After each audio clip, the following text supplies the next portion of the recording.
Bonjour et bienvenue sur la deuxième partie de ce cours sur la microscopie optique en transmission.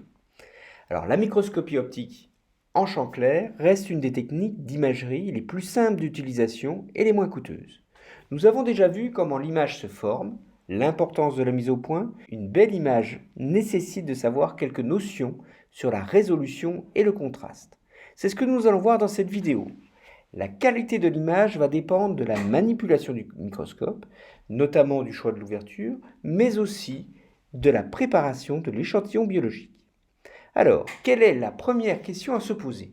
De quoi dépend la qualité de l'image optique d'un microscope? Eh bien, je vais vous montrer les 5 paramètres essentiels que l'on doit garder en tête quand on cherche à faire une belle image nette. Le premier qualificatif recherché, c'est souvent la résolution, c'est-à-dire la capacité du microscope à distinguer deux points proches dans le plan. Une meilleure résolution permet de voir des détails plus fins et plus précis dans l'image.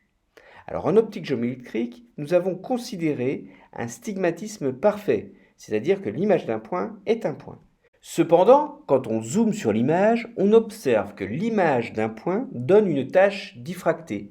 Ce point s'étale spatialement avec des disques concentriques caractéristiques que l'on nomme les disques d'Airy. Alors cette diffraction va donc limiter la résolution. Et si on considère deux objets très proches, séparés d'une distance petit d, on s'aperçoit qu'en dessous d'une certaine distance d0, on ne peut plus dire dans le plan image si on a deux points image ou pas.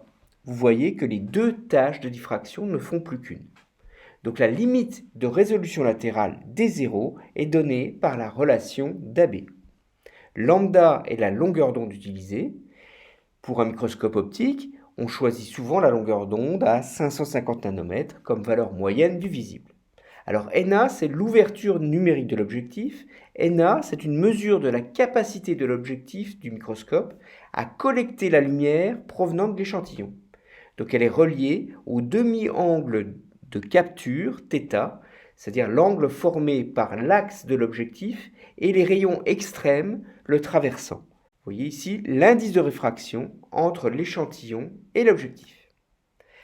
Alors un deuxième qualificatif est relié à la profondeur de champ. La microscopie en transmission permet une visualisation en profondeur des structures internes de l'échantillon, ce qui peut être particulièrement utile pour les échantillons épais transparents.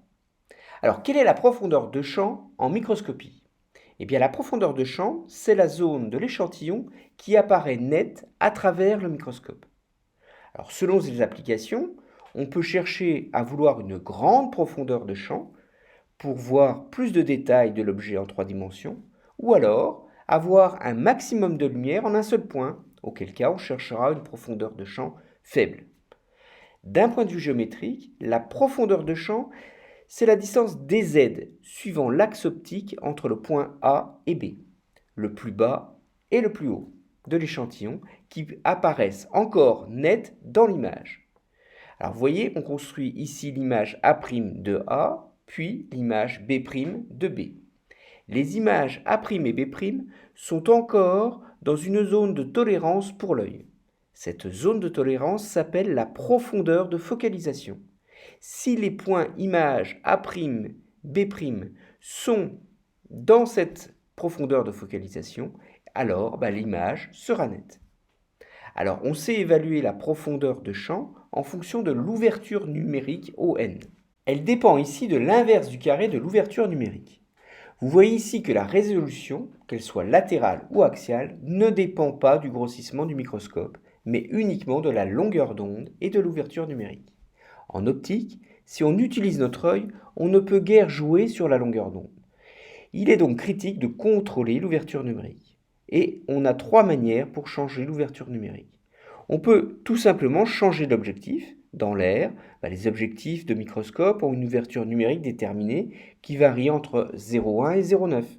Ces valeurs sont indiquées à côté de la valeur du grandissement. Cela permet d'obtenir des résolutions latérales qui peuvent atteindre 300 nanomètres avec un objectif de grande ouverture numérique. La résolution axiale est bien plus élevée. On ne descend pas en dessous du micromètre.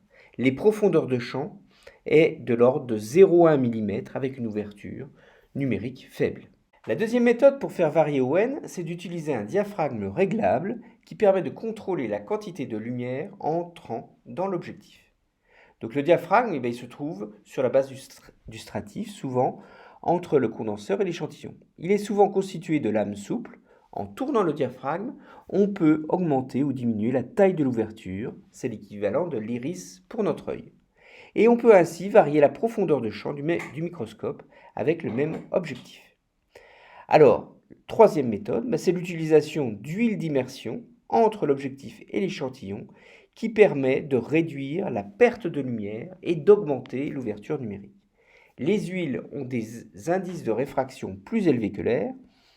Là où l'ouverture numérique était limitée vers 0,9 dans l'air, ON peut atteindre des valeurs de 1,4. Et cela va être une réelle avancée si l'on veut une très faible profondeur de champ. Le champ est désormais, avec ON égale à 1,4, réduit à un nanocylindre de 200 nanomètres de diamètre et de 560 nanomètres de haut. Le troisième critère d'une belle image, c'est le contraste. On le définit par une différence normalisée de luminosité entre les parties claires et sombres de l'image. Donc une image plus lumineuse permet une meilleure visualisation des détails de l'image. La brillance d'une image, c'est la densité surfacique de photons. Vous voyez que la brillance varie sur 4 ordres de grandeur en fonction de l'ouverture numérique dans l'air. Donc la brillance varie avec l'ouverture numérique à la puissance 4. Il faut donc veiller à ne pas avoir une ouverture numérique trop petite. Les microscopes modernes rivalisent désormais pour avoir des détecteurs de haute sensibilité, des caméras haute définition refroidies. On veut détecter quasiment le photo unique avec des tubes photomultiplicateurs. Un bon contraste permet de mieux distinguer les détails de l'image et donc la préparation de l'échantillon est aussi cruciale que la qualité du microscope. Typiquement, les constituants d'une cellule ont très peu de contraste les uns par rapport aux autres.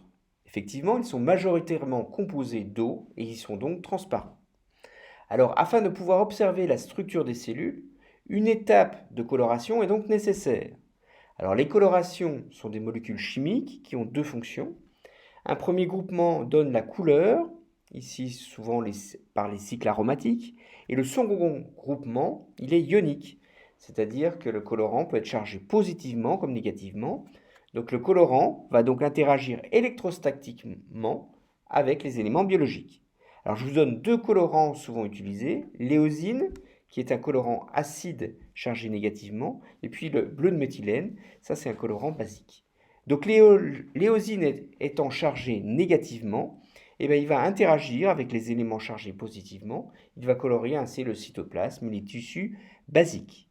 À l'opposé, le bleu de méthylène, lui, va interagir avec les tissus négatifs, essentiellement le noyau qui contient les acides aminés. Alors on peut superposer les colorants et donc colorer de manière spécifique les éléments structuraux, ici le rouge, le vert et le violet.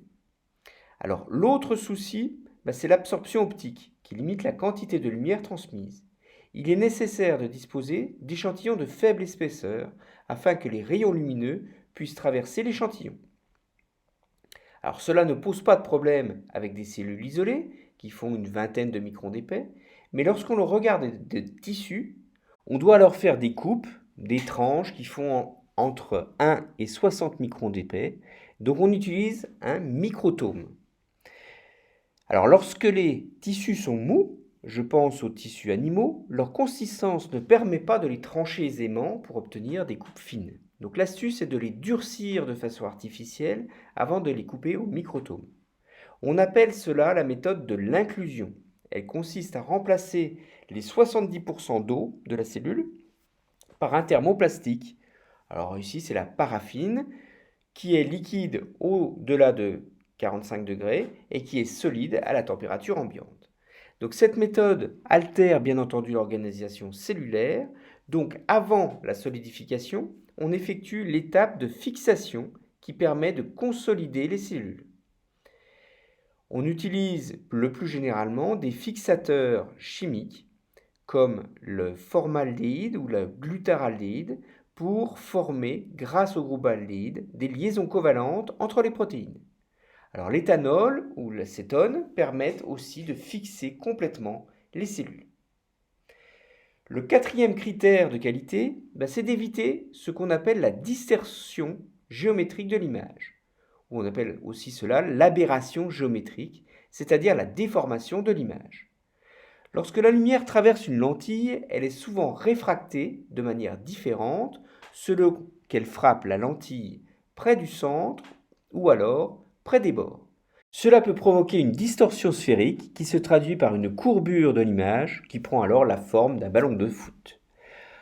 On peut aussi avoir des problèmes d'astigmatisme. Alors ceci se produit lorsque la focalisation de la lumière varie selon l'orientation de la lumière par rapport à l'axe optique. Cela se traduit par des images floues et déformées.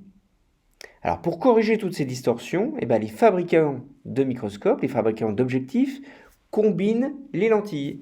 Vous voyez ici une coupe d'un objectif de microscope et on est bien loin d'une lentille convergente. Et c'est ce qui fait tout le prix des objectifs, l'aptitude à corriger ces distorsions. Alors ce sont les objectifs plans, également appelés semi-plans, qui corrigent la courbure du champ. Cette indication est généralement indiquée sur l'objectif. On peut observer une amélioration de la netteté sur le pourtour de l'image à l'aide de l'objectif plan. Alors, cinquièmement, la reproduction des couleurs est aussi un critère important. La microscopie en transmission est en effet particulièrement utile pour des échantillons colorés. Donc les lentilles utilisées dans les objectifs de microscope ont des propriétés de dispersion différentes. L'objectif est sujet au phénomène de dispersion. Alors ça signifie que chaque couleur va être focalisée en un point légèrement différent. Typiquement, sans correction, une image va être nette pour une seule longueur d'onde, ici le vert. Donc les couleurs bleues et rouges vont être diffuses. Pour corriger ces aberrations, on utilise des objectifs que l'on dit achromatiques. C'est-à-dire qu'ici, on va combiner deux lentilles, on parle de doublet.